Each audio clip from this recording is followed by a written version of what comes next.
In this video, I will show you how to easily create a continuous loop for your video projects using Adobe Express.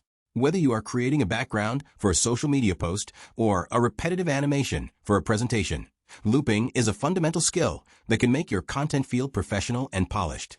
To get started, open your project in the Adobe Express editor and make sure your initial video clip is uploaded and placed on the timeline at the bottom of the screen. The first step is to click directly on that video clip in the timeline track so that it is highlighted with a blue border. Once you have it selected, you need to copy it onto your clipboard. If you are using a Windows computer, go ahead and press the Control and C keys at the same time. If you are working on a Mac, you will want to press the Command and C keys instead. Now that the clip is copied, it is time to duplicate it.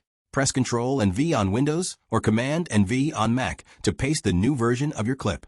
You will notice that a second copy appears in your project. All you have to do now is click on that duplicated clip and drag it across the timeline until it sits directly next to the original file. You want to make sure there are no gaps between the two clips so the transition looks seamless when the video plays. To make your loop even longer, simply repeat this paste and sequence process as many times as you need to achieve the desired duration for your continuous play. Every time you add a new copy, it extends the loop further. This method is incredibly reliable because it gives you full control over exactly how many times the sequence repeats before the final export. Once you have enough copies lined up back to back, you can preview the entire timeline to ensure the motion flows perfectly from one clip to the next without any stuttering. Thank you so much for watching, and I hope this helps you create amazing looped content projects.